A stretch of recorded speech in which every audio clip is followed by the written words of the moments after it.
My name is Richard Lewis Brown. Today is February the 9th, 2022. Hopefully you've had a great day here in the state of California, as we know that this month is African American History Month. And I talked a little bit about it last week. And so I'll say a quick few words, and hopefully we'll be able to do some articles and send out in our emails about maybe famous African Americans that you normally hear about, or maybe some that you don't hear about. So, I would say this evening on February 9th, 2022, if you ask me who was one of my favorite African Americans, I would tell you Benjamin Banneker. You can look him up. He was a man of color way back in the day. He did almanacs and he helped with some designs in Washington, D.C. And he also had correspondence with Thomas Jefferson. And they were discussing the issue of slavery and the U.S. Constitution. And basically, Benjamin was asking, you say that all man's, created equally and stuff, but yet the issue of slavery is this major issue here in America. All right, so that's that. Something nice and easy. All right, so tonight, I want to do something different. And I like to do things in a different fashion. That way, every Wednesday night you don't see the same thing. You don't see, Richard does the PowerPoint, Richard talks to people, Richard argues with people, whatever. So we're going to do a little bit different tonight. So I didn't do it from the office. I'm doing it from outside the office to put a different background. As you can see, I have my cup here. My first rodeo. And I have a fireplace behind me. And they said, Richard, is that a superstition that you're doing by doing this before Valentine's Day? And I would say to you, well, maybe. I could say, well, I just called to say I loved you. Or I could say, we're taking Local 1000 to a higher ground. Or I could say that Local 1000, we're creating a new culture, and we're not doing things the way we used to do them.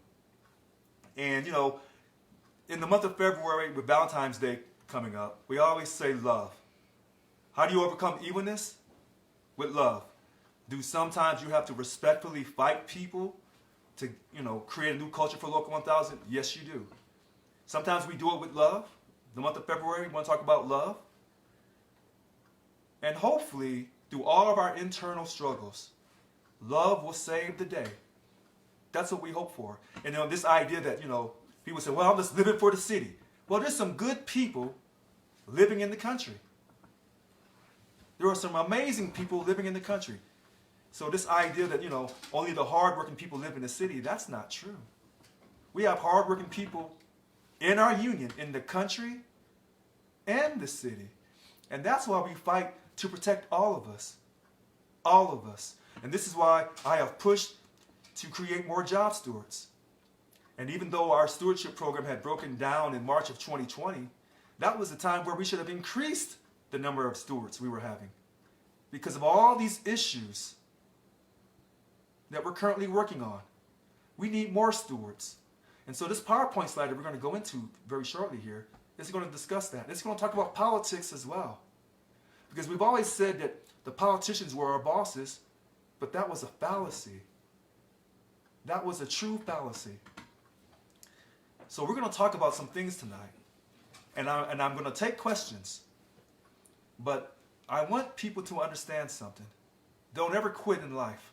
Don't ever quit on America. And please, don't quit on Local 1000. We need to increase our membership. We're right at, I think, right below 55% membership. And as you know, our current contract expires on June 30th, 2023. Well, we need to increase membership now. And I know people have said, signed, sealed, and delivered. Richard, what are you waiting on? We want to hear you say signed, sealed, and delivered for those essential worker premium pay petitions that we got done. Over 17,000. We're working on trying to deliver it to Governor Newsom. Some people say he won't speak to me. They may be right. Some people say, well, we'll have to speak to someone in this organization. in his administration. And they may not talk to us for very long. Here's what we do know. We didn't just complain about the essential worker premium pay. We took action. And I'm going to give a shout out to Yolanda Williams like I always do. We took action. In fact, recently we sent out emails. We talked about tweeting the state legislators, including Governor Gavin Newsom. Hopefully you were able to do that. Now some of you say, well, you don't like social media. We don't tweet. Fair enough. We sent out 2 more emails about email to state legislators, starting with gnewsom67@gmail.com. Some people say, well, you can't do that. You can't email the legislators. We have to do things the old-fashioned way. What has the old-fashioned way gotten you? Other than you lost money for 2 days of pay for fiscal year 2021. What has the old-fashioned ways gotten you? That's going to come up in the PowerPoint. And I'm laughing because all these PowerPoint slides that's up on our transparent website that you should download. Don't wait till tomorrow. Tomorrow's not promised. Download those PowerPoints. And then you can make an informed decision about my leadership. And then you can try to understand why they're trying to run me out of office. Now, we still love, as I say affectionately, The Hateful Eight with respect to Quentin Tarantino, that great movie, The Hateful Eight. But I'm showing you who these people are and why they're trying to remove me from office. I'm giving you information you never had before in your entire life on Local 1000. And whether you like me or not, you have to respect that I'm giving you knowledge. We're trying to increase our membership by showing that we're transparent. So you can make an informed decision on who to vote for in the next election. And more importantly, we're going to defeat that myth that these politicians are our bosses. We need more job stewards in our work areas, our work sites. And we're going to get this done.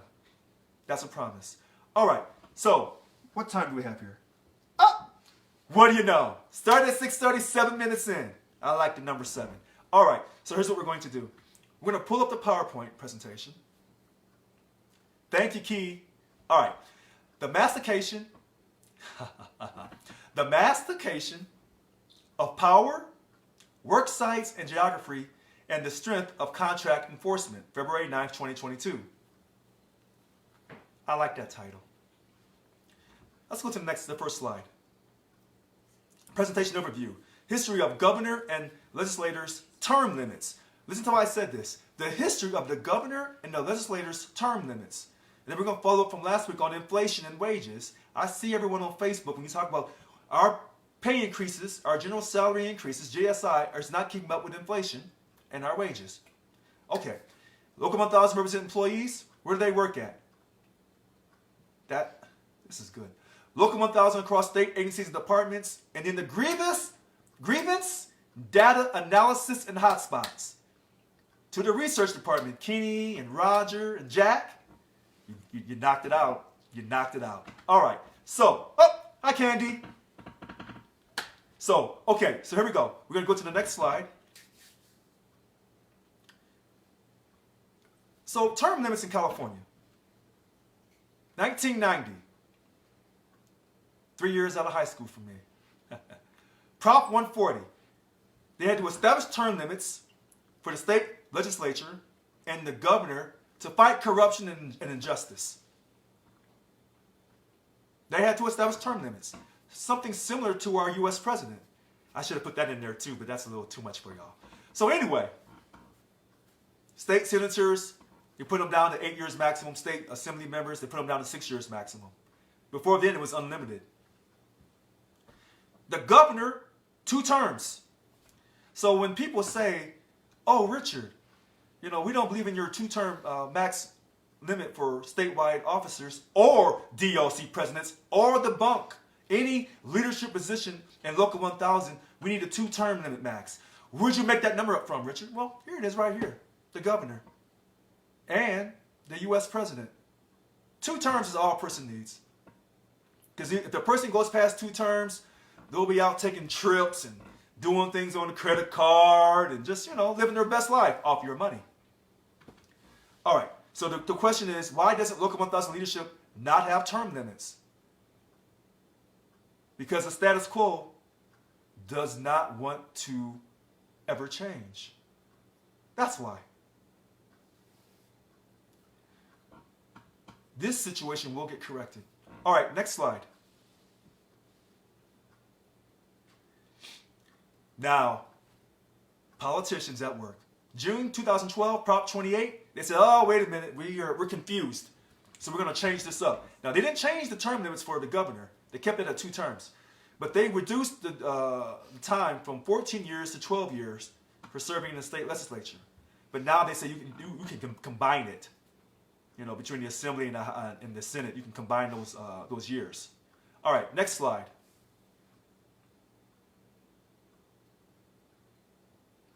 Did we miss a slide?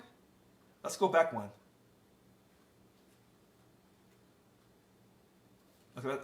Okay, let's go forward. All right, inflation. Listen to this.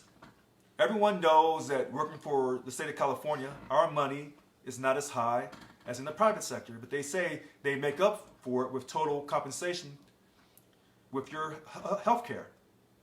And then they say with the pension that you get after you retire, that makes up for it. Some people believe that, some people do not. Here's what we do know. Private sector wages grew by 5% compared to public sector wages only growing by 2.7% in 2021. And that's what was reported by the reporter in SACB, Wes Van Tischer. Now, let's go to the next slide for a second.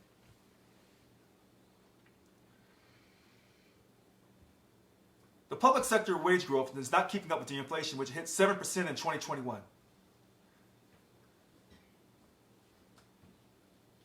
As you know, July 1st, 2020, we were scheduled to get a 2.5% pay increase. That got delayed.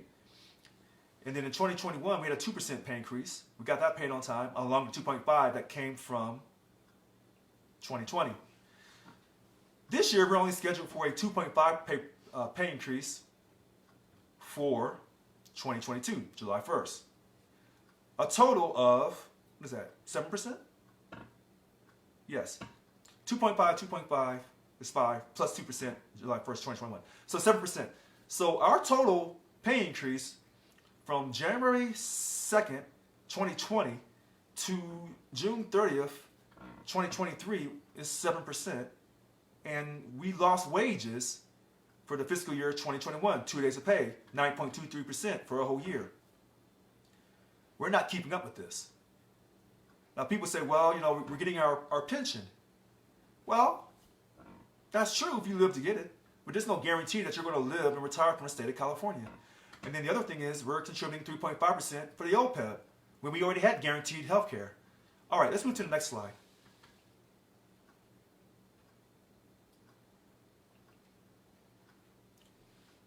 So we see what's here in black.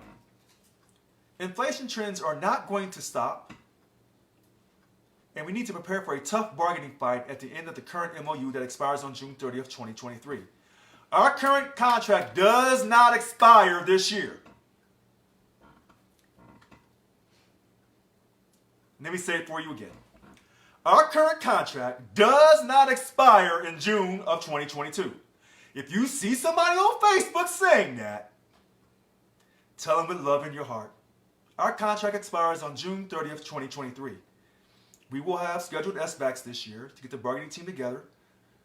And all the issues, you should be sending it to your district bargaining unit representatives for your DLC that you can look up on our transparent website. These issues will be addressed. Now, so my goal from this presentation is to inspire people to want to get involved and to talk to their D-BERS and their DLC presidents. You can't get anything done to DLC without going through that DLC president. And they'll let you know that. So, let's go to the next slide.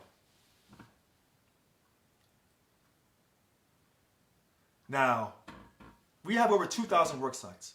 A work site is defined by our union and the state controller's office as a location at a specific address plus department. Now listen to this. A big building, multi-story building, can have 5 separate departments, so that's considered 5 work sites at a single address. Or a single department with a large campus can have 3 buildings with 3 different addresses. Now I can think of one large site that has for sure 2 different addresses. I'd have to look for the third, and that's FTB here in Sacramento. Next slide.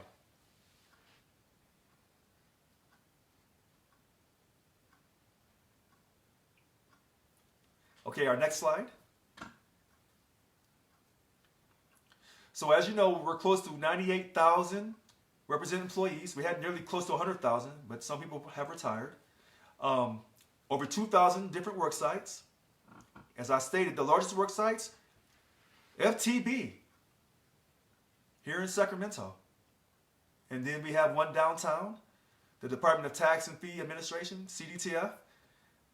And then, wow. Oh, in Stockton, CDCR, Correctional Health Care Services, or they say CCHCS.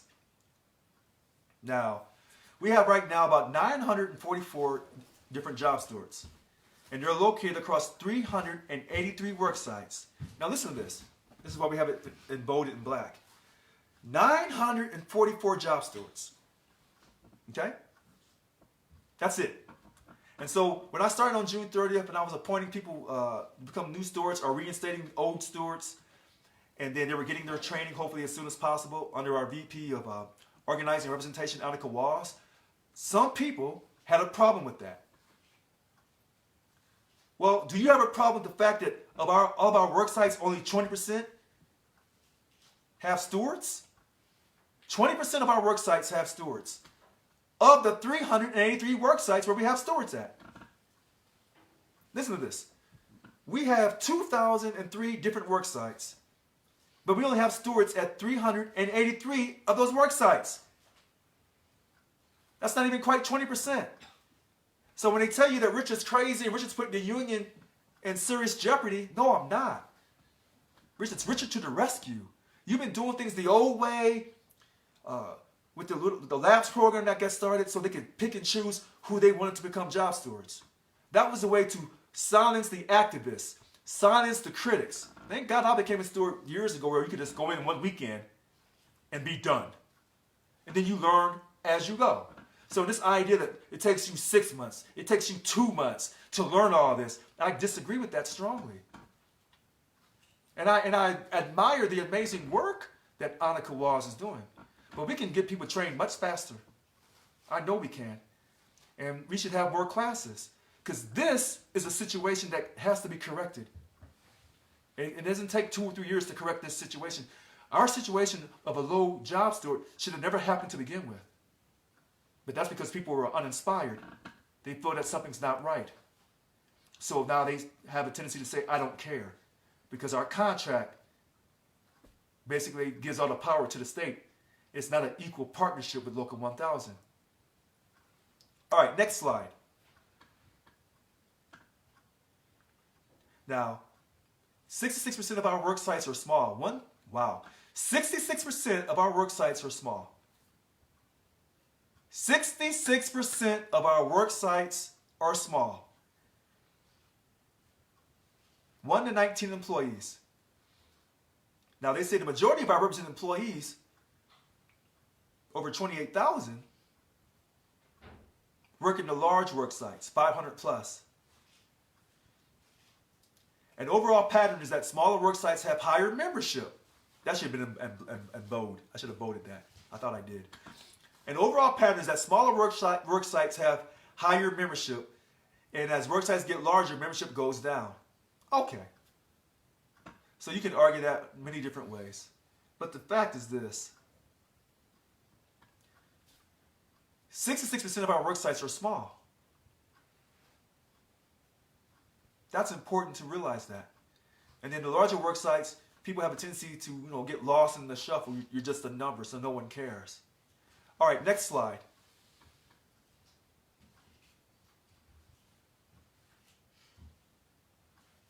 Now, look at this number.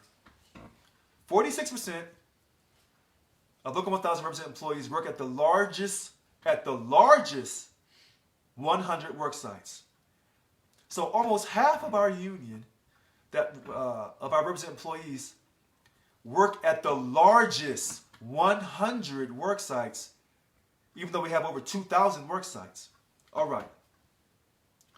Let's see here. Now, fortunately, here's these numbers. 37.4% of our stewards also work at the largest work sites. You probably need more stewards at those large work sites. However, not all the largest 100 work sites have stewards. Okay? Listen to this. There are 13 of the largest, I guess 13 is an unlucky number. 13 of the largest 100 do not have stewards. And only 87 of these work sites have a steward. Okay.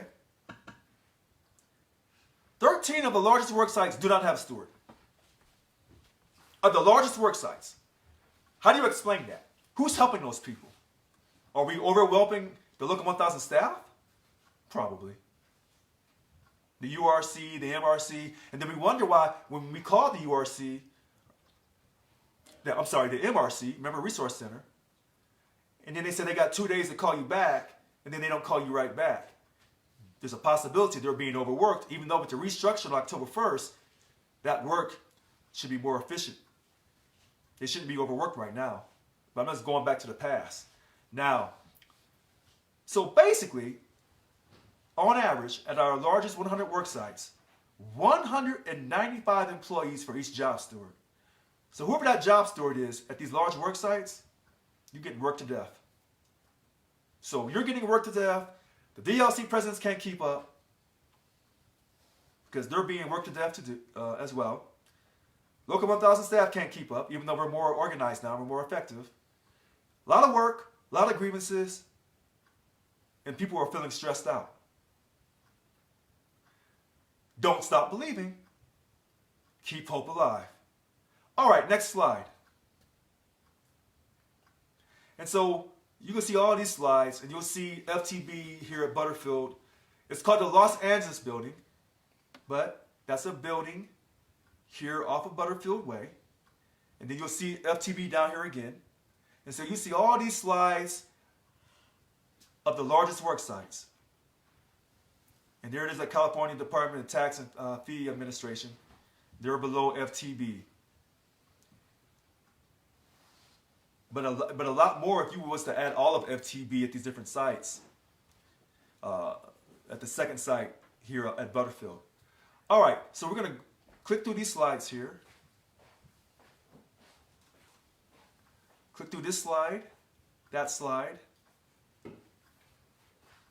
Keep going. Okay, keep going. All right, now regarding the smallest work sites, 322 work sites have one represented employee. Wow.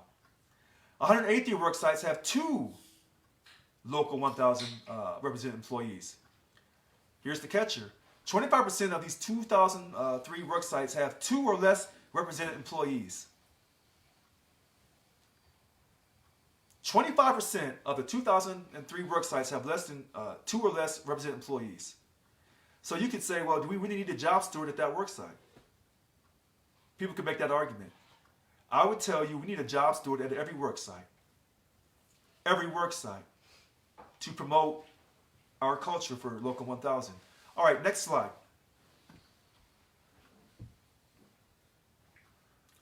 All right, now, I want people to pay attention to this one because I've been asked this question a lot. And so I'm going to try to take my time and explain this. We have 58 counties in the state of California. 58. 56 of those 58 counties, we have represented employees of Local 1000. Alpine and Sierra, we don't have anyone. Now, we also have some out-of-state counties in New York, Illinois, Texas, Hawaii, Oregon, and Washington. So we have different agencies from the state of California working in different states. Now you'll see here the counties with the largest number of employees, you would say, of course, Sacramento. This is the capital. Most of your state buildings are here in Sacramento. You would also say, well, yes, Los Angeles, that gigantic metropolitan area, and that's what you see. And then San Bernardino was third. All right, but we do have out-of-state counties where we have state employees represented by Local 1000. All right, let's go to the next slide. And like I was stating, the California Department of Tax and Fee Administration. We also have California Department of Food and Agriculture, Ag. And then we also have the Agriculture Labor Relations Board in these out-of-state counties. And this is why I tell people, you should download these PowerPoints. Because sometimes you look in our contract book and you don't understand some things you're reading. If you have these PowerPoints to kind of go along with it, then you can understand it better. All right, so let's go to the next slide. And then you'll see it here where we work by county and the membership. And so this is really, really good work. The research department did a great job on this. All right, let's go to the next slide. Next slide. All right.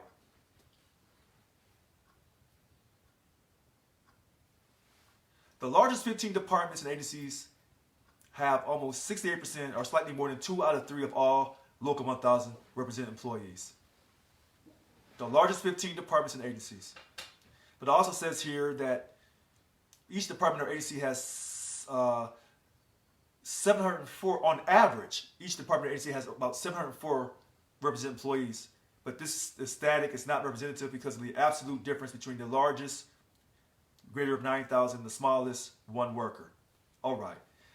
Just giving you more information because I know some people are very analytical, and we know in our bargaining unit 1, where most of our analysts are at, you know, since we're under 50% in membership in bargaining unit 1, when we ask people to become members, particularly in bargaining unit 1, sometimes they ask us for historical information. They ask us for information.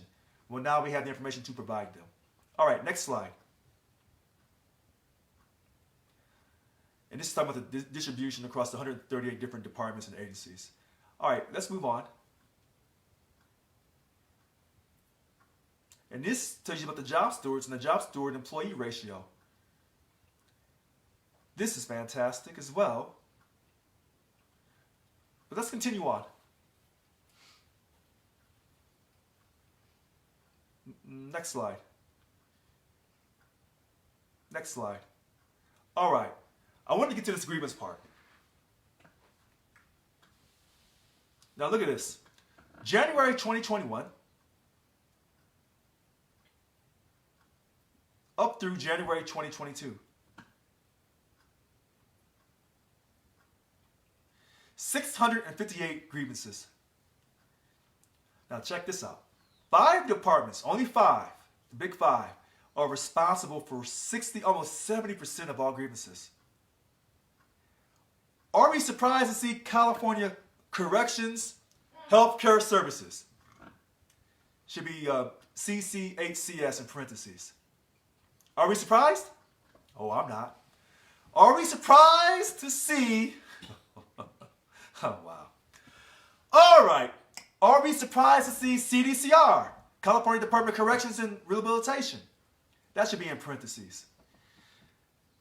What I should have done on this PowerPoint, I always see stuff live when I don't see it during the day.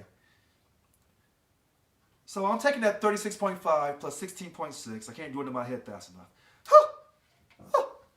Over 53%. State hospitals are there. I know why the state hospitals are there, because they got LVNs and RNs and a few other job classifications, and they're going through hell. DMV, I'm surprised they're not much higher, because we know they're going through hell right now. And the Department of Veteran Affairs. I don't like that, and they're in this. These are the big 5. And they are responsible for 67%.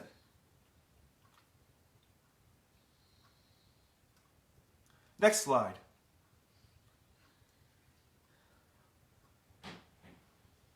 And so we're just putting it out on a spreadsheet here, on a table. So we'll go to the next slide. Next slide. Oh! Bingo! Happy Valentine's Day coming up on this Monday. Why do I say bingo and happy Valentine's Day this Monday? Some people are in love. Some people have long-term marriages. And that husband, because I'm a man, that husband knows what to do and how to do it. And he knows he'll never, ever disrespect his wife's dignity. That's a no-no. Oh, look at our contract. Where's our grievances? Dignity. 5.11. And when I keep going off about this 5.11 and that Cal HR Step 3, they will no longer be the final decision maker in our next contract. And I tell you, this is one of the reasons why they're trying to remove me from office as I'm your chief negotiator. I'm not playing games. There it is in writing. Here's the other thing in writing. 46 out-of-class grievances and position. 46. Now it tells you here in black, the grievances can cite multiple MOU articles, but Local 1000 cites the one main MOU article for tracking. So the state of California disrespects you over and over again. Here it is in dignity clause. And then they work you out of class and have you doing work that you shouldn't be doing. And then they literally put you through hell when you try to fight to get that money for working out of class. And then they tell you, number 3, that they're right in what they're doing with their state rights.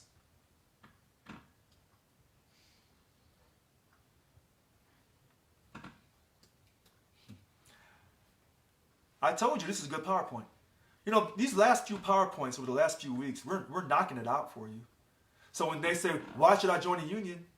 This is a major reason why you should join the union, to get a quality contract, to ensure that we will never, ever, regardless of who your local 1000 president is, don't ever sign a contract where your dignity is controlled by the state of California. Don't ever sign a contract where they don't guarantee your wages, working conditions, and job protections for the term of that contract. If you sign a contract like that, then don't sign a no strike clause. If you put a no strike clause in your contract, then your money, your job, and your dignity better be verified and guaranteed. Regardless of who your local 1000 president is, regardless of who is your chief negotiator of your contract, regardless of who your bunk chairs are. I'm in a good mood. I've been saying this for months. Now it's in writing for you. Next slide. And so that's us out on the table. All right, so we're going to go to the next slide. Next slide. Next slide. All right. 50% of all Local 1000 grievances come from 25 work sites. Lead work site? There it is. CCHCS. The healthcare services. California Correctional Healthcare Services. It appears that in Chino, with 40, they led with the total grievances. So when people tell you, hey, everybody has some really tough situations in all the state agencies, I have told you repeatedly, CDCR and CCHCS, they're all kind of, they're at the same place, behind those prison walls. It's as tough as any job in the state of California, outside of EDD, doing those unemployment claims, outside of the custodians. Now, I know there's probably some other job classifications that I'm missing. I ask you to forgive me. Next slide. And so that's the table. Next slide. Next slide. All right. So from 7:37 up to 7:05. I tried to go through all those slides as quickly as possible. We need more stewards. We need people to care about Local 1000. We've been giving you these PowerPoint presentation slides for months now to show you that we care and that we want you to be knowledgeable about Local 1000. You don't have to take my word. You can look through the slides. We're giving you information you've never had before. I really think in my heart you'll never get it again. I just don't. It takes someone that has a special character to tell you, these are the mistakes that we've made. Now we're going to go forward and do something totally different. So when people keep saying, well, we have to organize and do all these amazing things, my question is, where was your organizing back in the past that prevented these sorry contracts from being signed? Where was your organizing then? But yet you tell me that this organizing is a tried and true winning method of getting good contracts, of enforcing our contract. I cannot tell. So I think we should do things much differently than what we've done in the past. Much differently. Because if you keep doing the same things of the past, you'll get the same result here in the present and in the future. All right. Now, I'm going to open up for questions. And I look forward to hearing people's comments. All right. So let's open up for questions.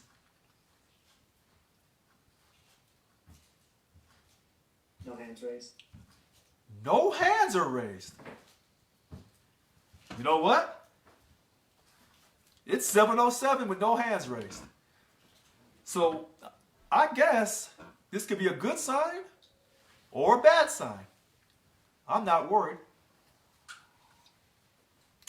Now, I don't have the luxury to watch the Facebook comments right now. So I'm going to talk a little bit. I'm shocked. Maybe people are out on vacation or doing whatever. I'm very proud that we were able to do this PowerPoint tonight about getting more job stewards and about politics.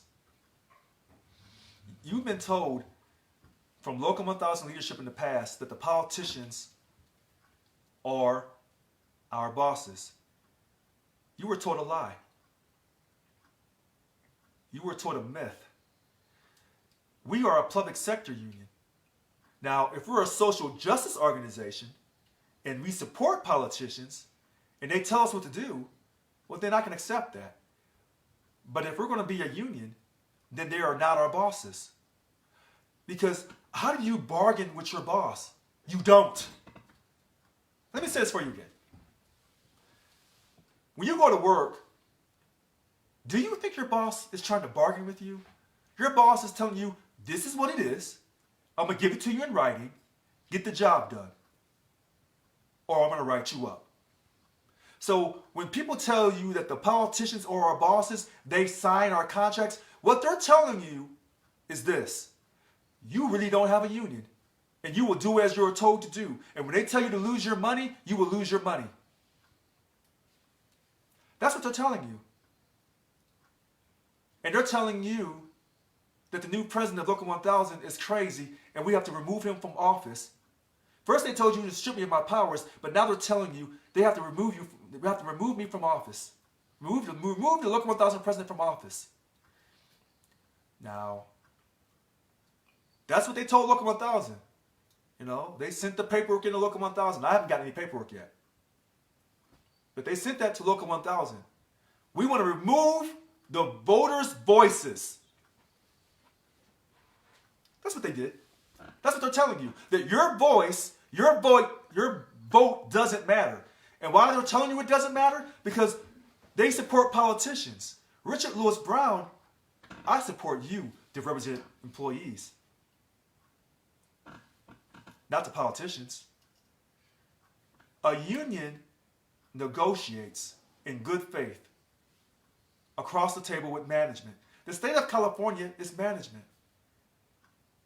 But you don't ever refer to management in a negotiation as your boss. Because if you do that, you've already lost the negotiation. Now, I don't understand this. But when people are told something for 13 straight years, It probably goes back past 13 years. It could go back to 20 years. When someone tells you that so-and-so is the boss, to not argue with them, to take what they give you, listen to what I said this, how I say this. Take what they give you. It's the same thing with the telework agreement we're trying to get. Take the $50 and $25. Don't negotiate it, Richard. What are you doing? Just take what they give you. No, I'm the Local 1000 president. You're not just going to tell me this is what it is. You don't tell me what it is. We will negotiate this. Okay, we have a caller. DLC 789 President Eileen Boughton. Boughton. How are you? I'm good, Richard. Thank you. Okay. Yeah, thank you. I appreciate that. And I do, I know I am happy that I have people in the LAPS program now who are going to be graduating soon, and I'm going to be putting them to work to organize and to help me with the members out there with all the problems that are out there. They do need so much help. And and the thing that is what's been rewarding so far for me since I became the president of this union is that the organizations I've been working with, we've been building trust, and that is fabulous, trust. I'm getting texts, I'm getting emails, I'm getting phone calls, of people who before when they would text, email, or phone call me, they would not leave their name or anything. And now I'm getting their names and their problems and it's stored in the certain areas. They need to see our face out there. It started out really slow and hard, but it's moving. I have a lot of things coming down the pipeline that, we need to help, and it's great to see trust. We all have to have trust, I have trust in what you're doing and what the executive board is doing and what the people, SEIU staff is doing, and I have trust in my DLC, and, we're moving it, with all the problems that you're experiencing, that we are all experiencing. I still focus on my DLC, and I network with other people, with other DLCs, and say, what are we doing? And right now, what I want to say to you is I was at your office yesterday to talk with David, and I also left him a letter. I told you a couple of weeks ago that I called OSHA. They did respond. They did do a walkthrough to one of the buildings, one of the EDD buildings, and hopefully soon they will come to our building. The articles that they are not working on is the decontamination and the deep cleaning and the portable HEPA filters for people. So that's in the notices that it's given to management. So hopefully all that will come through to, the people. So with people out there and they have problems, other, health and safety, bullying, harassment, trying to force people into meetings. I'm glad we have people out there to stop this and to look at it. And, I thank you for all of your support, all of the support of all your executive board and the staff. And I can't wait for my new stewards to come in, because I know my DLC needs stewards. We're building the membership up, helping you and everything. So thank you for everything that you do for us. My trust is with you guys. I know that, and I appreciate everything you do, and thank you. Yahweh, Richard, Yahweh. Well, you know what, Eileen, thank you for calling in. I'm overjoyed that this is working out for you, and hopefully it's working out for the other DLC presidents as well. I think sometimes people get uptight when it comes to doing things differently, or, quote, uptight when it comes to taking on challenges. And we've been taking on the state of California for many, many years, and we haven't had a lot of victories. And so sometimes people lose faith. We also added more people to the Health and Safety Committee. That should help. And we've also hopefully revitalized. I haven't gotten the whole plan yet, but hopefully we revitalize the DMV Heat team. Now, some people say the DMV Heat team was good. Some people said it wasn't good. Hopefully we can make it good, you know. So I'm glad that you were able to speak with David in person. That's fantastic. All right, our next caller, Frank Askin. Good evening, Frank. Good evening, Richard. It's your favorite person. I got a question for you. A few minutes ago, you were saying that the politicians are not our bosses. That's correct. I got two questions for you. Yes. Number one is, who signs our paycheck? And why does our contract have to be voted on by the legislature and pass the assembly? And you know what, Frank? I have a ribbon in the sky for you for that question. I really do. Number one, the state signs our paycheck. But just because someone signs your paycheck does not mean you give up your rights. In fact, that's funny because back in the old days, when a woman married a man, somehow that man thought that she gave up all her rights. No, she didn't. Somehow, when a woman in the old days married a man, the man thought he could just treat her any way he wanted and destroy her dignity. Maybe you didn't hear my original part of the conversation tonight.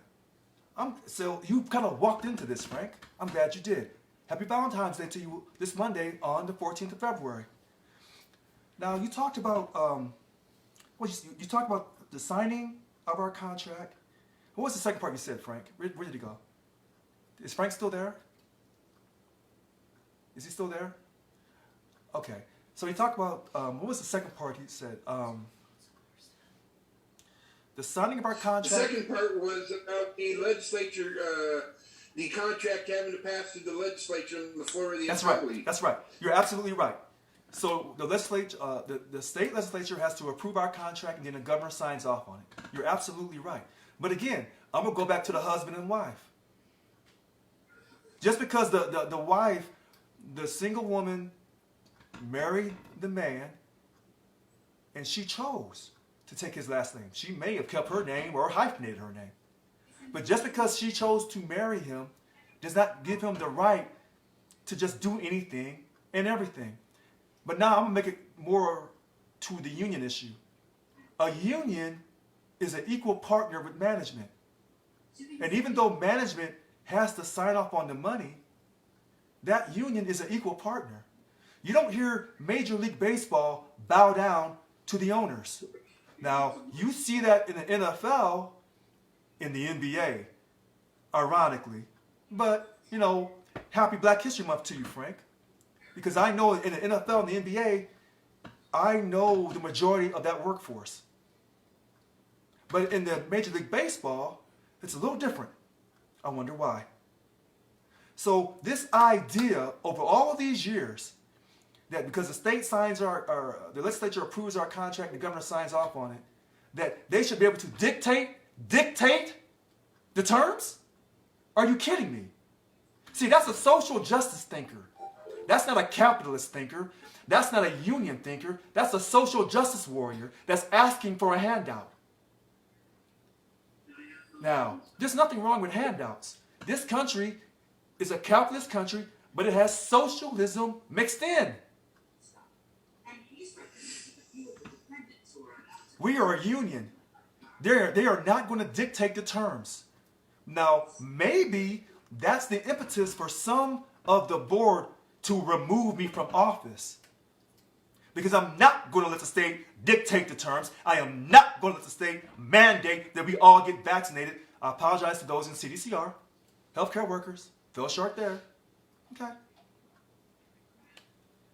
But I'm not letting the state dictate everything to us. That's what a union president does. Maybe you've never had a union president before that was going to fight to ensure that we never give up our money under a signed contract. Because if you give up your money under a signed contract, what you're telling me is you don't have any dignity for yourself. You have a lack of low self-esteem. Not you, Frank Askin, but anyone who's willing to give up their money under a signed contract tells me they don't value themselves. That's what that tells me. If you don't value yourself, if you don't value your husband, your wife, your children, your ability to pay your bills in a timely fashion, then give up your money while under a signed contract. Let me stop preaching. Let me stop right there. Let me stop. Okay, thanks, Frank, for calling in. And we have to still get together, Frank. I haven't forgotten you. And we're going to still get together. That's a promise. All right, so our next caller, Angela Morales Myers. Hi, Angela. Good evening, President Brown.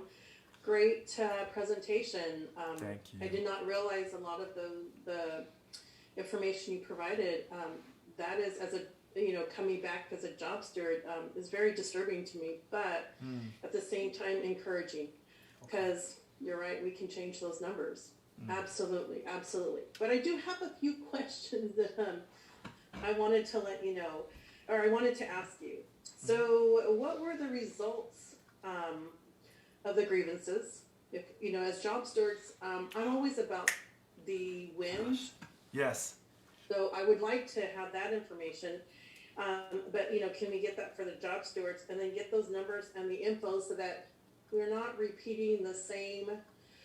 So CDCR, I work for CDCR. Just because it worked at one institution doesn't mean it's going to work at another institution. Just because we win there, and even though my understanding when we do grievances for CDCR, they're to any classification that's applicable.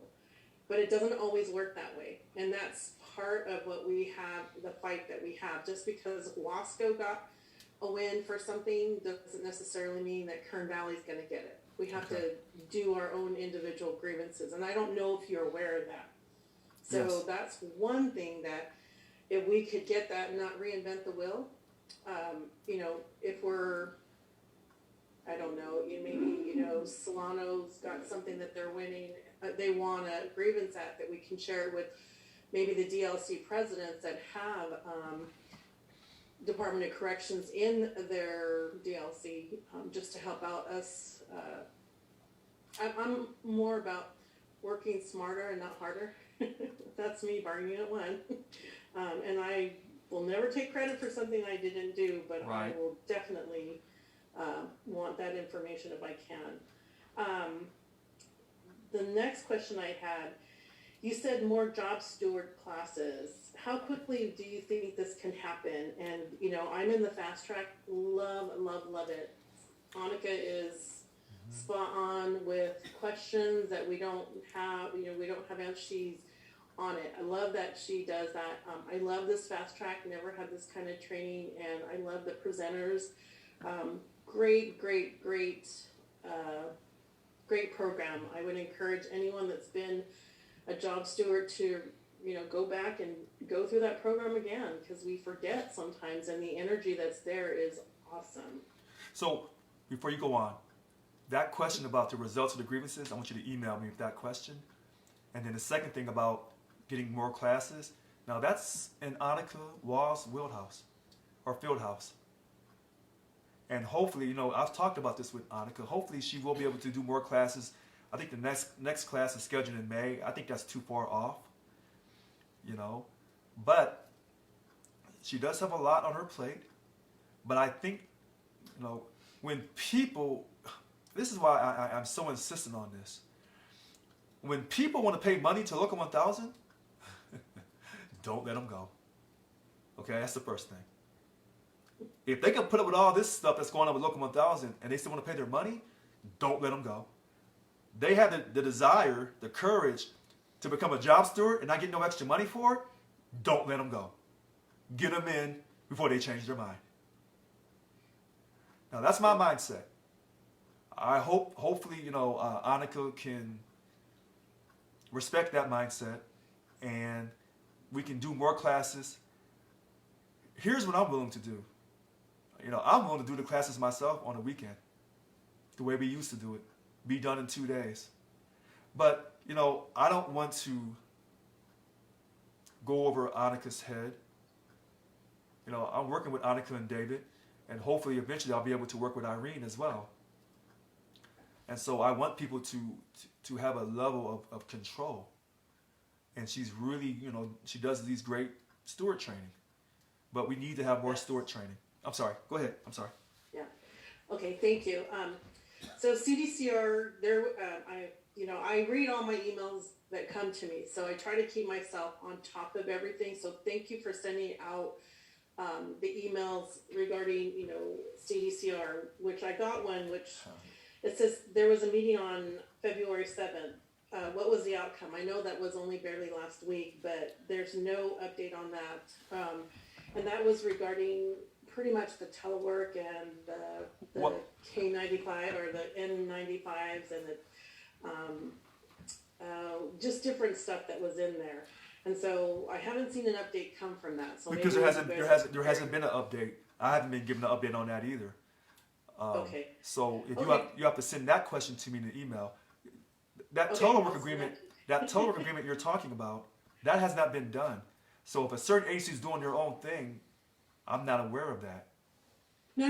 They said that the teleworking was only for bargaining unit 3, and it was on a case-by-case basis, and they weren't even willing to discuss the rest of the bargaining units at all. So when I had asked this question of Annika, and she, I said, should we be taking this also to the joint labor, the JLMCs? And absolutely, she said. So, Okay. we've got the support there. So we need to do our due diligence as well, not just expect you guys to be doing that for us, but us as job stewards, when we have that joint labor meeting, we should be also having those discussions on, teleworking. My next question I have, and I'm sorry, I have, you gave me a lot of, your presentation brought forth all of these. Okay. Also, CDCR just rolled out January 1st, the new matrix, which is the disciplinary process for employees. And because it was the penal code that required them to have that done. I didn't know that. So thank you for writing that in there, because people want to know, why is there a new matrix? And I was asking the same question. I was not aware that the penal code had to be in the Title 15, and that it was required to be in the Title 15, where it was just in our DOM, which is our Department Operations Manual. Okay. But it had to also be in the Title 15, which is actually the Title 15 gives the inmates the rights to see what, and how employees are disciplined and everything else, that they have their rights.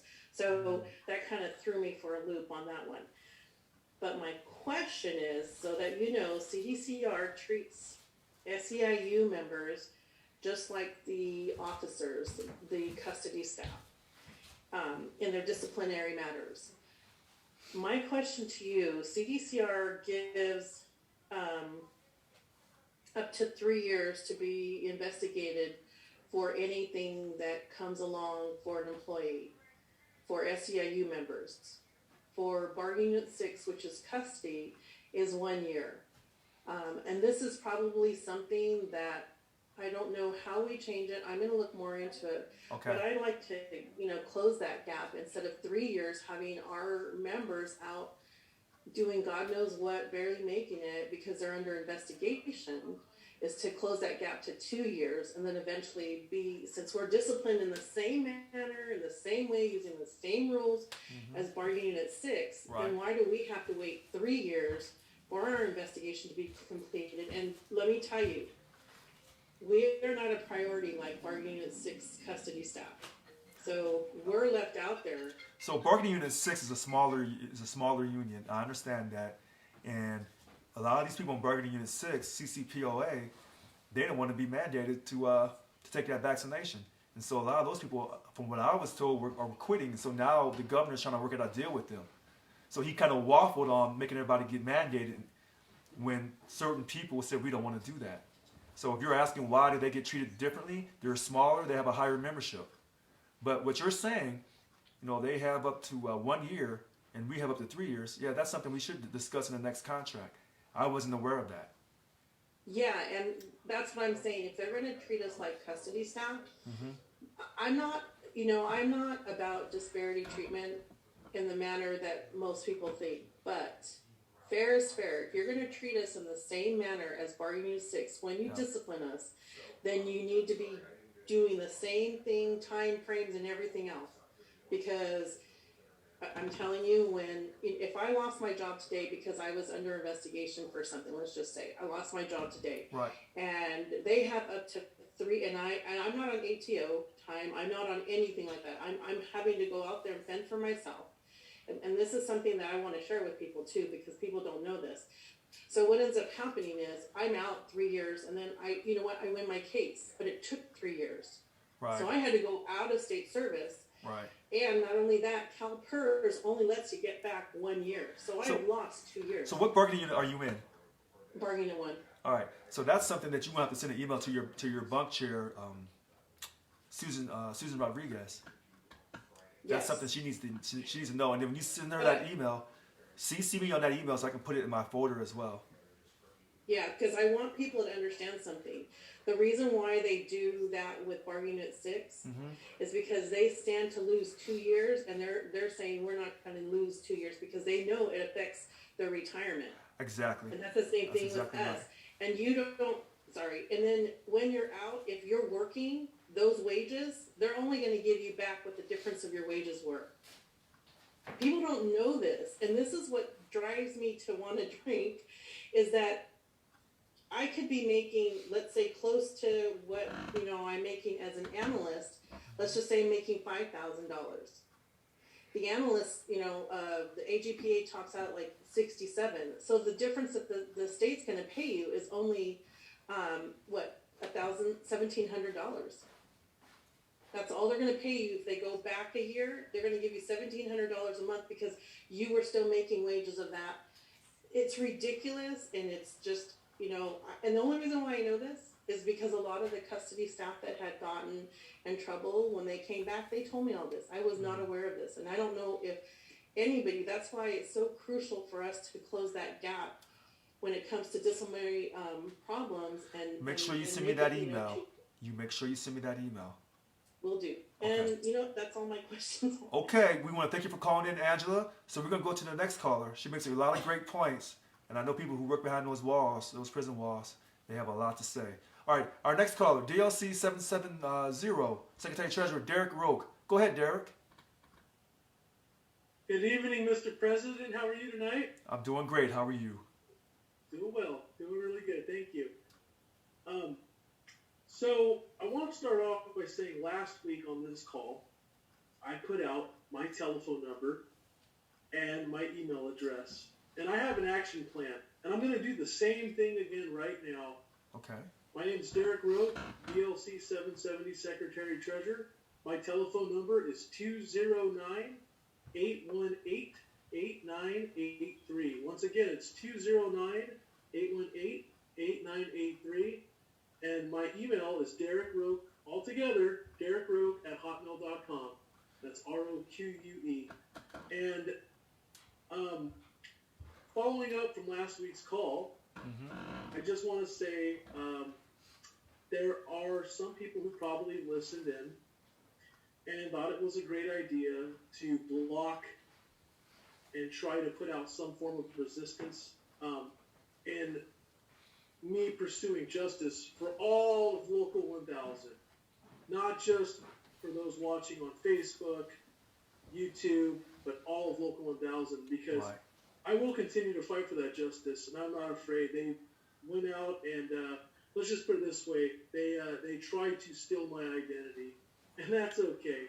That's a sweet little tactic, but just know the IP address you're using to pretend you're me is being recorded, but that's okay. That's a different story. I won't go there tonight. The second thing I wanted to bring up is I wanted to say, Mr. President, that was an awesome presentation. Really great and really informational. It got me so hyped up because I can't wait for our next bargaining session. I said this now for weeks. And I know when I first made some comments, I was ridiculed by some of the members who felt my comments were a little harsh, but I remember attending those town hall meetings, and I was wondering why us going through all this troublesome, us spending countless dollars Thousands. to try to, Hundreds of thousands. to try to get, what's that? Hundreds of thousands of dollars. Hundreds of thousands, you're right. Just to try to get the best contract we can get. some of these people have a lot of chutzpah in them, and it's funny because earlier tonight you wanted to go up on Facebook and read the comments. Mr. President, please stay off. It's hot garbage on there. These people, a lot of these members, and I'm not going to put people down, but I would say a lot of these people suffer from what's known as cognitive dissonance. Okay? That's a strong term, but let me No, tell I've you used why. it. I've used it. Yeah. Just not too long ago, these same people wanted to fight for 15 and wanted to fight for a California for all. Well, this California that they fought for isn't the California that is right for me, and I'm pretty sure there's a lot of people out there that it's not right for them either. So I will continue to fight for what I believe in, along with many others believe in out there, and that is for the best contract we can get. And damn it, I'm gonna give this my all. And if I go out on limb, guess what? I'll tell you what. I went out fighting for everyone. We're gonna get the best contract we can get. If it's the last thing we gotta do, because I'm telling you right now, there is no way my dignity is going out. I'm not gonna bend over and take one for the state. I'm sorry. I hope everyone out there has a great evening. Give me a call. Okay. Shoot me a text. Send me an email. I got an action plan, and it's gonna save Local 1000, and it's gonna save the future for you, your loved ones, your family members, and everything you care about. Thank you, Mr. President. Hope you have a great evening. I look forward to seeing you soon. All right, that was DLC 770, Secretary Treasurer Derek Rogue. He left his number 209-818-8983. I love his enthusiasm. The caller before him, Angela, and hopefully I told Angela this before she hung up. Please, Angela, email me with those questions. I want to get those answers. And please, everyone who watches these videos, download those PowerPoints. Every single one. Don't wait till next week. You download those videos. Those PowerPoint presentations. Because I'm giving you information that you're not going to get nowhere else. One quick thing, and then I'll go to Yolanda Williams in Southern California. We had a member of the staff, a director, Leslie Uko. She has unfortunately lost her son. So we want to tell Leslie Uko, you have our condolences. And, I don't want to sound out of place. The pain that you're going through, I don't know. Other people who resemble you, or other people, I'm just going to be blunt, women and their children. As men, we want to know, but we'll never know. I'll stop there. All right. Next caller, Yolanda Williams. Good evening, members and Mr. Brown. Good evening, Mr. Brown. Yes. Good evening. And members. Yes. Okay, good. All right, there we go. Okay. I have a couple of questions. One, when you become the president of the local, vice president, and that term is over, do you go back to your state job? It depends. So, if a statewide officer loses an election, that statewide officer could either separate from state service, or retire from state service, or go back to their job, or they may be offered full-time union leave by the incoming president. Or so there's some different options. Okay, but normally your job is protected or no? A statewide officer on full-time union leave, their job is protected. They have reinstatement rights to go back to their job. Okay, thank you, Mr. Brown. The second question is, and I guess I sent it to the bargaining person as well in my unit, but it's kind of piggybacking on, I believe, what the other lady was talking about. When the MOU says back pay for out-of-class grievances, and you only get that back pay for 1 year. Well, it could take you 2 to fight it. 4.5. But you've been doing the work all this time, and you only get 1 year back? That needs to change. That needs to change. So members, hey, if this is something that you see, you know, that you've been through too, we need to stand up on that and make sure our bargaining people changed it. Our contract has to be strong. Otherwise, we're just puppets. We just, as they said, we don't have no backbone.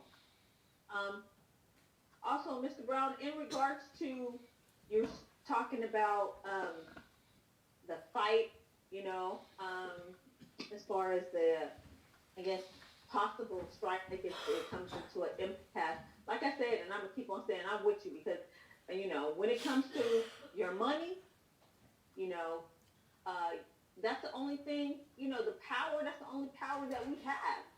If they don't want to sit down and negotiate in fair and good faith, I mean, what else do you have?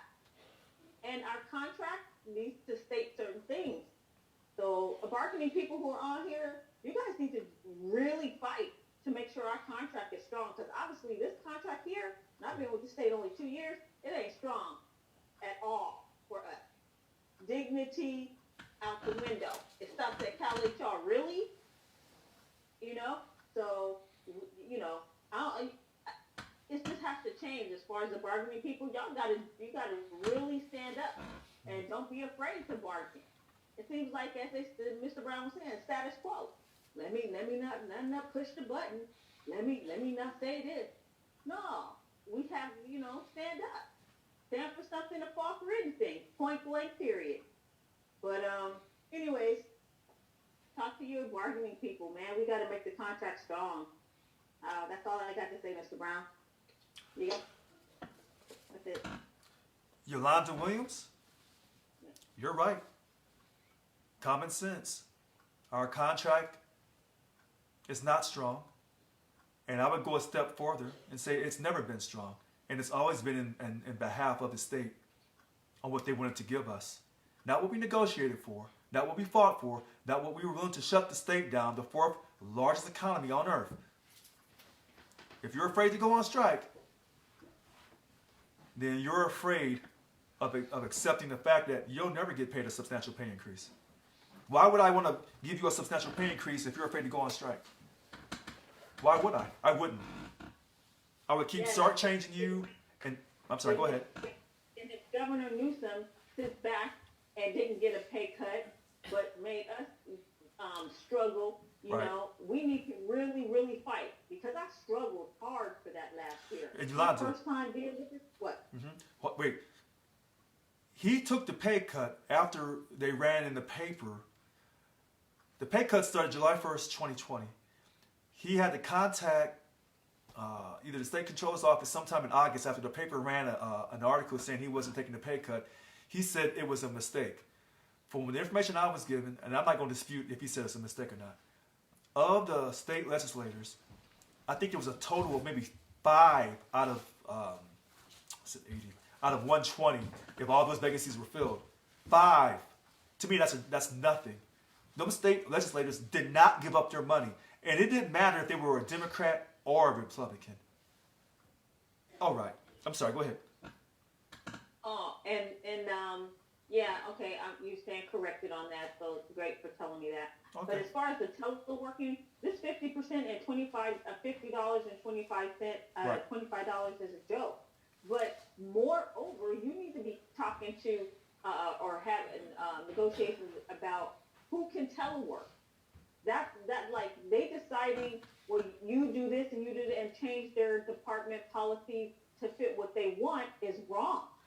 So It's absolutely wrong to say, okay, I'm the big wig now. I'm gonna change the contract to make sure Susie, Bill, and Antoine don't telework. So I'm gonna say their job title is so and so they're essential, so they can't. You can't telework. But they have the capabilities of teleworking. So if you have the capability to telework and the Right. technology, Right. and the system is down, Right. or nobody's coming into your building. Right. Why are you coming in every day? Yolanda, And that's what you guys should fight for. Yolanda, listen to this. I know exactly what you're saying. We put it in that second survey. Should the state have to provide financial justification on why a person shouldn't be able to telework?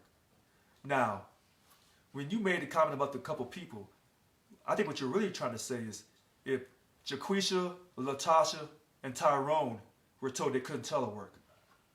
Because I know what you're saying, and I agree. This is Black History Month. And to me, Black history is every day of the year for me.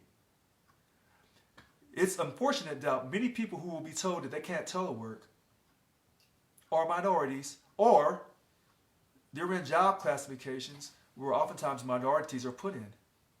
I have received your message. In our contract, page 341, the department, if they have a telework policy, they decide by operational needs. So what we've tried to say is this: you got to provide financial justification on why someone can't telework. Will we get the perfect telework agreement? No, but we're going to fight to keep trying. And the second thing real quick, the $50 and $25, you're absolutely right. That's a joke. And that's still taxable. That's a joke. Thank you. You're very welcome. Okay, so before I go back to Frank, I'm going to take Angelica, and then I'll go back to Frank. Go ahead, Angelica. Oh, there we go. Thank you. I think it's good that the financial, that they have to prove the financial hardship for the department, but it's also, if you put a firecracker under them, they cannot justify not allowing you to telework. Because if I was hearing, is it Veronica or Yolanda? Yolanda. Okay. She was actually telling you they have the capability to telework, but Right. they're being told to go in the office. I know. And so I think it's with a lot of departments. I know it's true with my department. It is, I've been teleworking for months, more than a year. And all of a sudden, they're claiming operational needs and for me to come in for no reason. Nothing happened. Nothing fell through the cracks. Nothing. Absolutely nothing. Besides the supervisor wanting to do it. And I think that's what she's trying to get at. No, is happening Right. in the departments. And there's no they can prove the financial, I think that's good. But also an operational needs, not necessarily financial, because that will be long term. But the operational needs, show me now what is that's making that person. They can't. That's the answer. They can't. Yolanda, they can't show you because people have been teleworking all this time. Now all of a sudden they got to bring you back to work when the fourth largest economy on earth never was interrupted. They can't. And that's why I never signed that agreement, because I know they're lying through their teeth. Now I'm trying to be professional tonight. I'm doing my best. But you're putting me on the spot, and I'm just going to tell you the truth. They want to dictate who's on telework and who's not, because they say they're the state of California. They don't want to be a partner in this relationship. They don't. That's what it is with the state of California. Now, maybe they'll have a heart. Valentine's Day is coming this Monday. Maybe Governor Gavin Newsom will have a heart. Maybe. We'll have to wait and see. As long as I'm your president at Local 1000, if the state of California thinks they're just going to push us around and tell us to take that telework agreement that they offered, we're not going to get pushed around. We're going to hold firm. If they want to implement their last and best and final offer because we've reached an impasse, because they said we've reached an impasse, okay. I mean, they have that power to do that. We're under contract. They don't have to talk with no telework agreement with us right now. We're under contract. And this is why when you're under contract, you don't give up your money 2 days of pay for 2 straight fiscal years. That's why you don't do that. But I thank you for your call. All right. So I see Frank Wait, let me take Amanda, Frank, and then I'm going to come right back to you. I want to check everybody who hasn't had a chance to talk, and then I'm going to come back to you, Frank. So go ahead, Amanda. Hi. Hi, Amanda.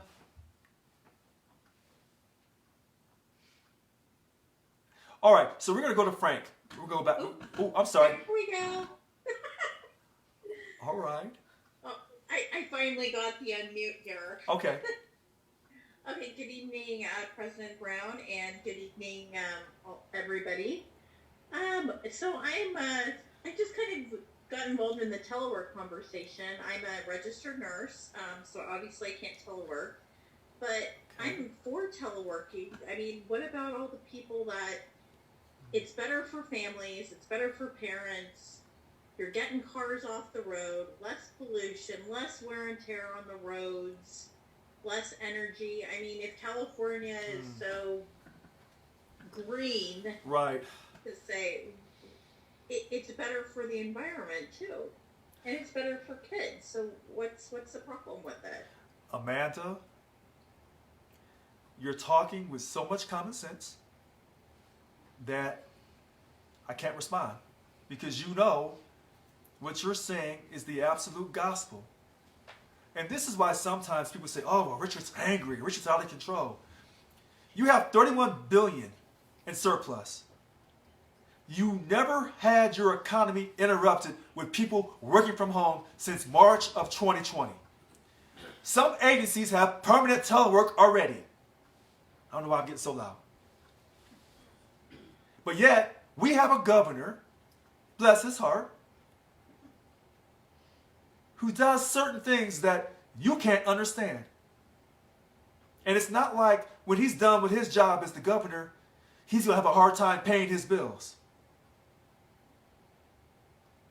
That's selfishness. I'm not judging a person for being born into wealth. I'm not judging a person for having good looks. I'm not judging a person whose family has ties to the Getty family and other powerful families in the state of California. Get in where you fit in. I respect that. Here's where I have a problem. People are hurting. And there's no reason why people can't telework. Absolutely no reason at all.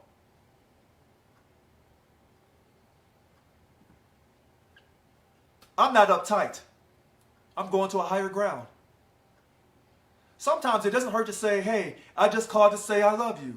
I wish I could call Governor Gavin Newsom and say, hey, I just called to say I love you. Can you show Local 1000 a measure of respect? You don't have to like me because of that comment I made back last summer after I won the election that, quote, we're going to run his ass out of town. If that offended you, Gavin Newsom, hey, I'm sorry. I didn't mean it like that. But you took it like that.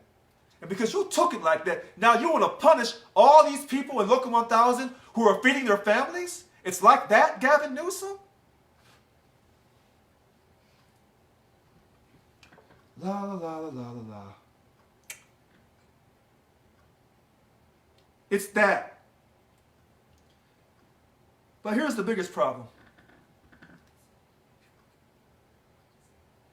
The essential worker premium pay, the telework agreement, they're all mixed in together. The state of California wants to dictate to Local 1000 what the rules are and how it's going down. No. You're not dictating anything to me. That's not how I got elected. I got elected to fight for people. That's what I'm going to do. Since we're in Black History Month, how many black folks you know in America made history because they were fighting? They didn't roll over. How many? Most of you don't even know. I know quite a few. You're looking at one. All right. Let's go to the next caller. Cheryl Butters. I see you, Frank. Someone keeps raising their hand, and then I'm going to come back to you, Frank. Cheryl Butters. Hi, Cheryl. Richard, hi.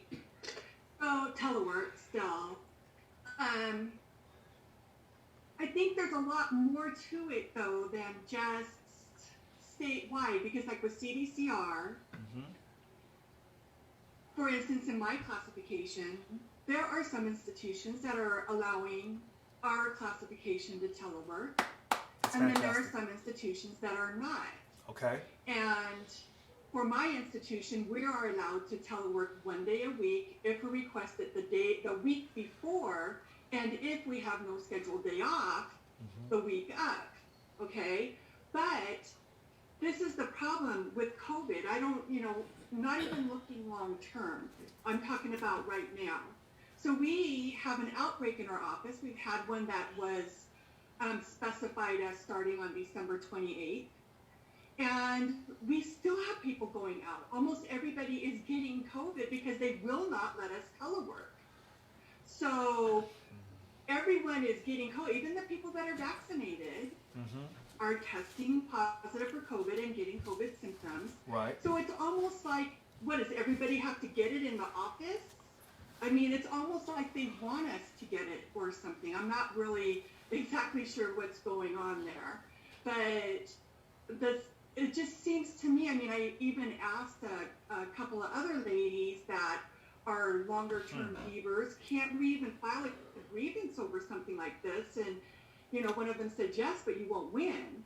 But it just seems like, why are we all being told to come into the office during an outbreak when we're capable of teleworking and exposing ourselves and our families and anyone else that we come into contact, because we know we're in close contact with people with COVID. So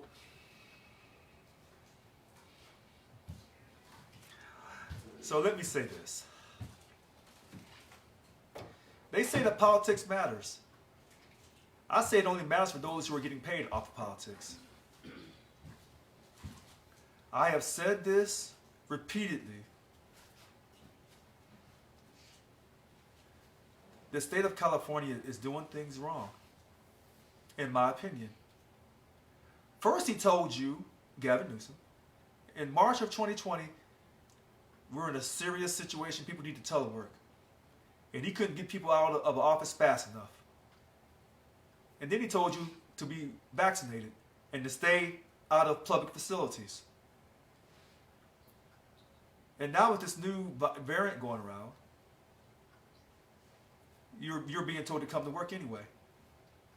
So which one is it? No one knows.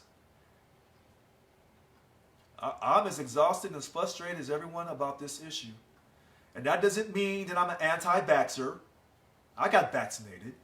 People forget that part. What I'm asking for is some common sense.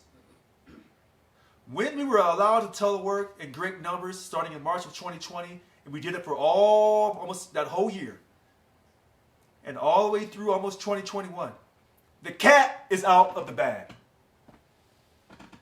And I don't need to hear the horns from Sir Duke.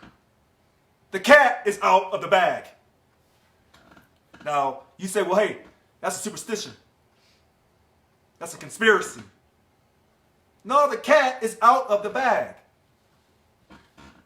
You can work from home, and the state knows it. So now they're trying to force you to come back to work. Let me stop.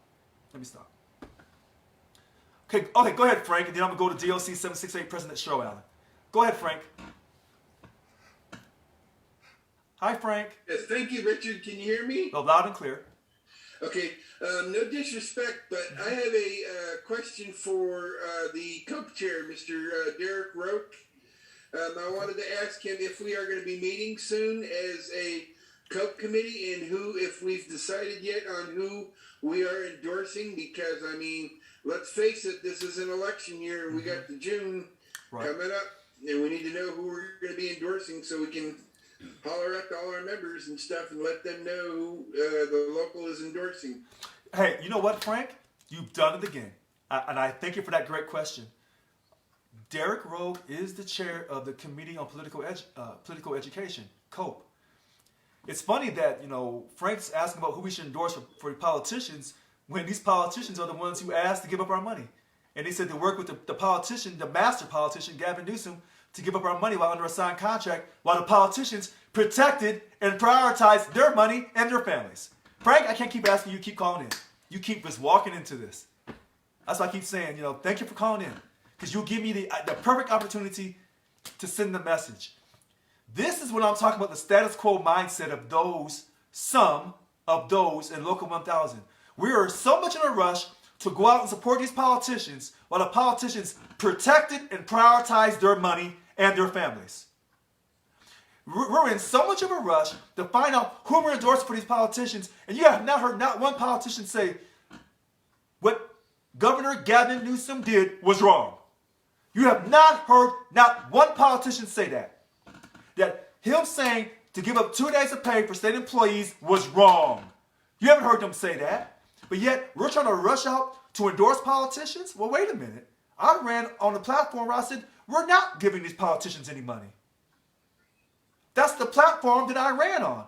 So maybe, Frank, maybe this is why you're on Facebook saying, well, Richard's not going to be around very much longer, and you'll be glad when he's out of office. But you didn't think I knew that because people say, Richard, don't go on Facebook because it's a cesspool. But sometimes you have to go in the cesspool to clean out the cesspool.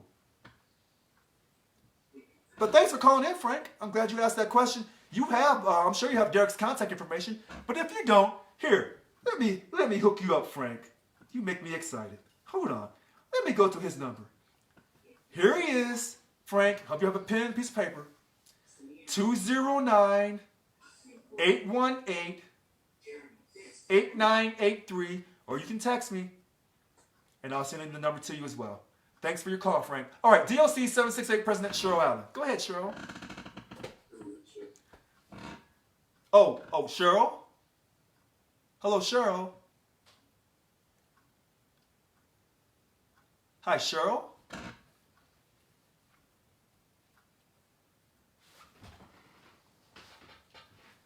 Hi, Cheryl. Cheryl Allen. Okay, there it is. I was waiting for the all right. notice. So, hold on. Cheryl, before you say anything, let me say this to you. Do you have soul, Cheryl? Oh, no one soul sister in the house. Saving our union's life. Go ahead, I'm listening. Exactly. All right. Good evening, soul sisters and soul brothers. If that's the how you love them. I love it. Okay, I just wanted to say to kind of go through the teleworking issue and how it is being unfairly distributed in all agencies, including my own, and not to mention several that are in my DLC. Okay. One way that we can deal and combat that, not only that, but the fact that there are a lot of these agencies. I have 2 agencies in my DLC, one being my own and the other being DSS. The managers are having their way. It seems as though with the onset of teleworking, a lot of these managers have come in and they are beyond the point of micromanaging. To put it bluntly, I think some of them have lost their damn minds, and excuse my French. And after a conversation that I had today with the HR assistant chief, I felt like, and I told this to my rep, who's a dynamic rep, we work wonderful together. I told this to my rep, it feels like we are going to a sword fight with a contract. And while I was on the bargaining team, it's a whole lot more to it. It wasn't that we just rolled over and went for bargaining, and when you're in that capacity, there is a degree in which you have to work with those who you've been assigned to work with. I wasn't the bargaining chair. The bargaining chair that I was working with was doing what she was assigned to work with. And again, I don't want to go down that rabbit hole, but to come back to the point that I was trying to make, the best way that we will combat these issues, the workplace violence, for instance, the teleworking, we have to get back to the roots and the foundation of organizing. I understand that we are having major success with the representational and the organizing combination. I too appreciate that, as my strengths are in representation. But in the same breath, I understand the importance and I appreciate the manner in which a good organizer one who is solid in their responsibilities and has the integrity to do as they have been instructed or has been charged to do is worth its weight in gold. Not only can they help to move various departments, but a lot of these issues I think can not only be dealt with, but could be exact to change by just some good old-fashioned organizing. So here, Cheryl, hold on, Cheryl, because I talked about this earlier and how I kind of disagree with this organizing mindset. So October 1st, we went to a representational mindset with organizing as being on the page 2, page 1 is representation. Here's my thing. All of these years, all the organizers in Local 1000 have done all this work. No one can tell because of these contracts. So all the organizing, that fight for 15, horrendous. California for all, really? So we gave up our money, and these state legislators didn't give up their money, but yet they did that great organizing for California for all. That's hot garbage. So people say, and before I arrived on the scene on June 30th, 2021, all the organizing that was done before then, did it help? Because if it did, I want to see where it helped. I want to see it. Yeah. Okay, so I respect your stance on that. Right. And to some degree, you have a point. Okay. However, I don't think that you would suggest that an organizer or any other employee become subordinate to their immediate supervisors and managers by doing other than what they have been instructed to do. So we have to remember that there's a responsibility when working not only as a team, but when working in a position in which someone else is in authority over you. Now, I'm not going to go back and forth and all that kind of stuff. I realize that this is a conversation that we should probably have offline. Right, that's fine. Not only that, I also know that we've kind of had this conversation and we definitely agreed that we disagreed on this point. Right. But with regards to the situations that we're at hand, or that we have right now currently at hand, we tried the contract. Sorry, let that motorcycle pass. Oh, we okay. tried the contract. We realized that it's not as strong as it needs to be, and in some areas it could be stronger. Right. We are including and have included more stewards, and that's a wonderful deal. If the fast track works better than LAPS, that's even better. However, adding stewards to this particular situation and this crisis, I don't foresee that as being beneficial for having or creating supervisors and managers will feel the need to change is if there is something that is detrimental happening to their environment, i.e. an organized strike break where people get up and walk away from their desks, i.e. a petition to move bad bosses from their current position, i.e. a petition to let people know that there's no vote of confidence within that particular department and or the management of that department. However, there's a lot of us presidents, and I do have some experience with organizing, but I don't have as much as I would like. But I recognize that there are a lot of presidents, and this is no shade or no fade to anyone, that do not have the organizing skills that I have. So while, yes, I will agree, there were tons of bad apples in the organizing basket that did not do what their money paid them to do. I cannot deny that. But what I also can't deny is that the idea and the purpose of organizing was a successful ideology, and it definitely will work if you will allow it to work. Now, that's no way meaning or implying that there should be any emphasis or energies taken off of representation, because again, we are definitely overloaded with the representational matter. However, there still is definitely a need for organizing. And then to borrow one of your lines, organizing, Richard, organizing does matter. It's no good for us to Right. have all this power Right. and not know what to do with it. I'm talking about the stewards and the presidents now, and not know what to do with it other than representation. Representation is done after Okay. the fact. So let me We ask have you to be this. proactive, not reactive. All right, so let me ask you something. And I want people to know that I'm crazy about Cheryl. When I ask people to email those state legislators, I want to know how many of these DLC presidents actually did that. See, people are saying, Richard, we need to do this, we need to do that.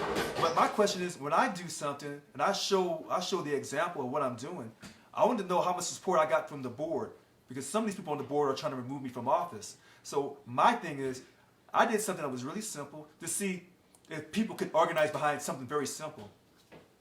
So my question is, do you know how many people off the board actually sent those tweets and those emails to the state legislators? I have no idea. I'm sorry, I'm not privy to that, Okay. to that information, Okay. and to that data. But I want to be clear. There's a difference in following instruction or following the lead, Right.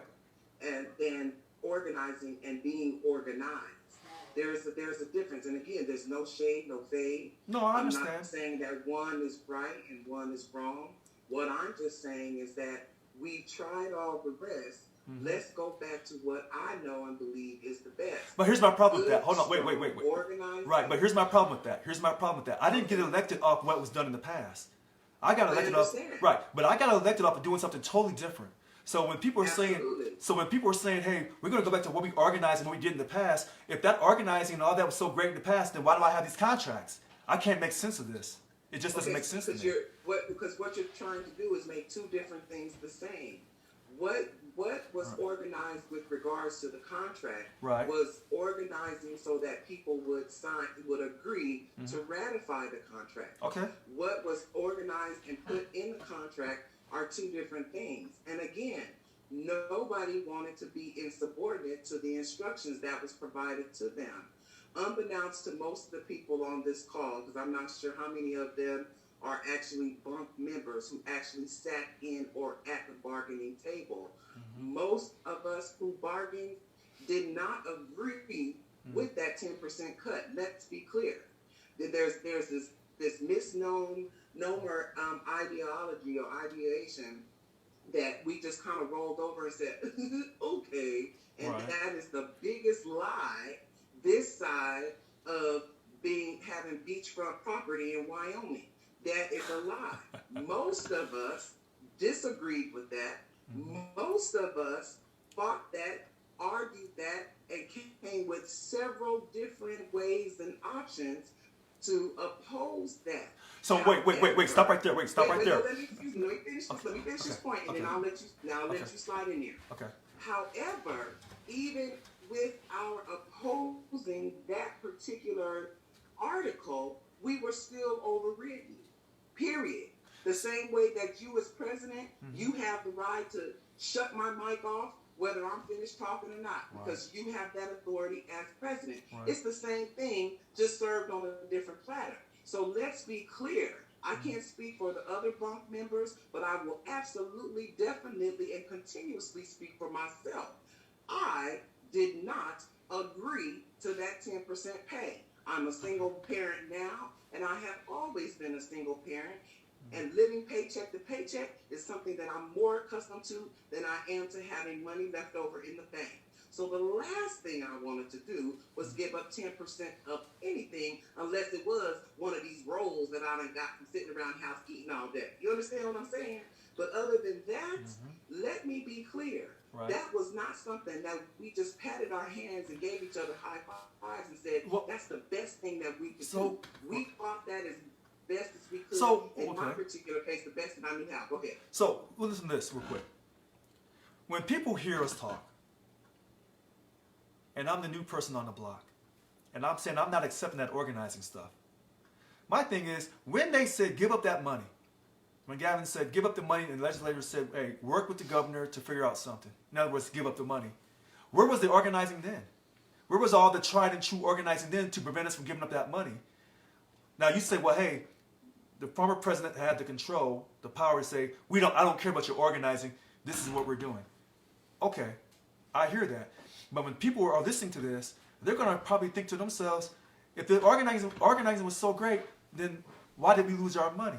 Even though you've already said y'all tried to stop that and it didn't get done. Fair enough. Fair enough. Are you allowing me to answer that? Oh, yeah. Okay, so you asked where the organizing was. The bottom line is that there's a difference between internal and external organizing. And again, you keep trying to mix two and make them into one. The organizing that I'm speaking in reference to is organizing to not only move the members into making changes within their work sites, such as teleworking and or bullying bosses and intimidating supervisors, versus what you're referencing as far as organizing is inside of the bargaining chambers or inside of the bargaining process. Again, for the record, there were no organizers in the bargaining process. There were SDIU staff, and then those of us who were elected to the bargaining network. And again, this is no shade or no fade on anyone. The staff had instructions just like we had instructions. And based on the information that was provided, they gave us the best data that they had, or the best data that they could come up with based with what it was that they was given to us or was given to them. So, and I'm not trying to make an excuse for anyone.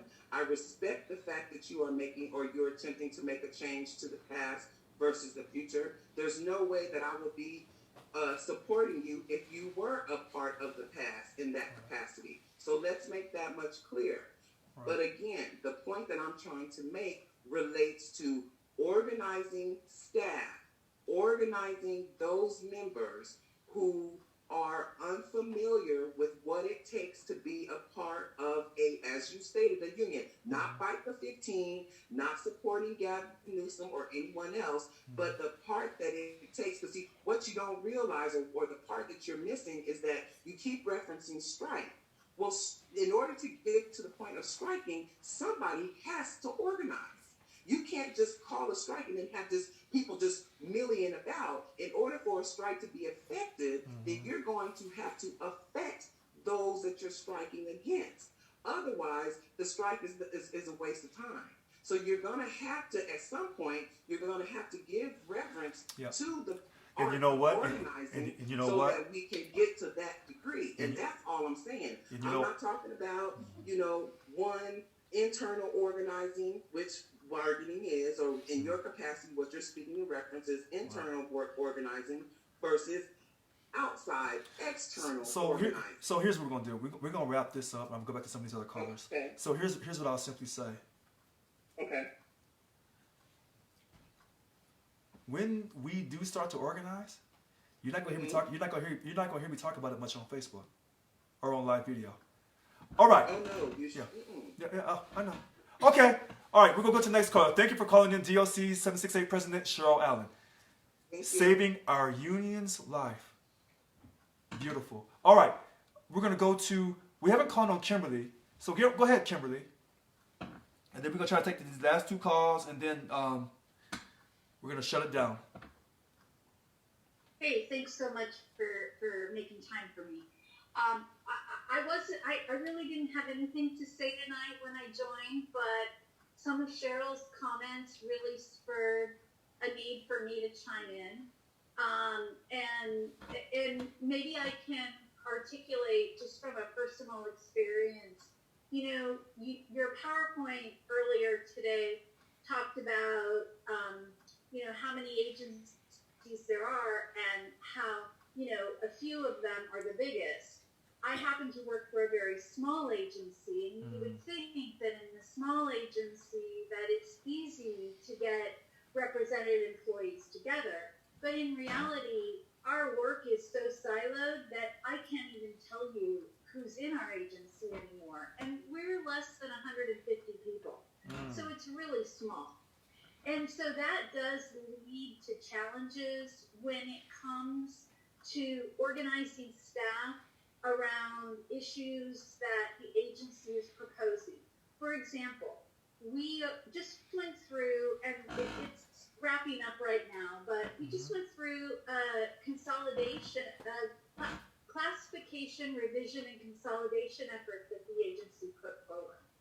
And, we did meet and confers and all of that, but we did not even know who all of the members were. I mean, we knew who they were that were affected, but we didn't know how to contact them. So we don't have a mechanism in place to get us organized together because we don't even know how to contact people. So you can't get people together to voice their concerns and solidarity when you don't have the ability or know how to organize. And so we really could have used someone who has expertise in that to help us. The other thing, she mentioned that we've experienced, but again, we're a small agency, so it's easy for the agency to keep saying, oh, it's unfounded, but like a march on the boss, right? When you have one bad boss where there are people repeatedly having problems with this one bad boss, but then the agency keeps denying it. How do you get those people organized together to take an action so that the agency can't keep saying it's unfounded or it's just you? And other examples of that would be any kind of attempted policy change or a new policy that the agency puts forward, like a new telework policy or a new expectations memo that we're all expected to sign. I just feel like if we had somebody who was organizing us, we would be better able to stand in solidarity to fight those kinds of things. But as it is, it's a couple of us that are doing it. And, it's no wonder that we don't have a lot of wins. And I appreciate that you're not going to, hear you talk, that we're not going to hear you talk live on video about when organizing is happening. But I just want to echo that I personally know that it's a need in our area. So here's what I'm going to do. This is going to be the last call. I see people's hands raised, but it's almost 8:30. I'm not going to wear staff out tonight. This is the last call. Here's what I know. No one has the absolute truth on this situation. I've put up all these PowerPoints for all these months, and I hear people come and try to tell me what they think is best. And what I can't make sense of, if this knowledge of what they have is so monumental, then why hasn't it worked before in the past? They say that it has on the certain situations. Okay, that's fine. That's not how I got elected. I didn't get elected by thinking about I'm going to do something from the past. I got elected by creating a whole new culture, a whole new way of doing things, which means I'm going right at the state of California. And I'm not backing up. Period. I appreciate that. What I'm trying to No, hold on, Kim. No, okay. But I'm going to finish this conversation, Kim. Okay. And I'm not yelling at you or anything. What I'm simply trying to get people to understand is there are so many things going on in Local 1000, outside and inside. And let me tell people on Facebook Live, I can talk to people and I listen for keywords. And I know how people try to attack me or how they try to how they try to persuade me to do things that I know I don't want to do and I'm not going to do. And I'm going to leave it at that. So, tonight is February 9th, 2022. I am Richard Lewis Brown, the Local 1000 president. And I'm not going to say things that everybody wants to hear. But here's what I am going to say. We are a representational style union. Period. Will we also do some organizing? Sure we will. Well, will I tell you every organizing trick that I do? No, I will not. Not on Facebook. I asked people, how many people actually send out those emails to the legislators? Nobody seems to know anything. But yet, people say, this is what we want you to do, Richard. So when I ask people, okay, You want me to do something? Show me where you're backing me up at on what I'm asking you to do as the president of Local 1000. Nobody seems to have the answer for that. That's cool. That's fine. That's really fine. But I know how I got elected. I didn't roll over for the telework agreement. I did not roll over for the telework agreement. And so many of you wanted me to, but you didn't vote for me. I'm fighting for people. If I had been your president, do you think you would have lost your money? You would not have lost your money. I'm going to stop there. Y'all make it a great night in the state of California. February 9th, 2022. I'm Richard Lewis Brown, your Local 1000 president. Thank you. Have a great night.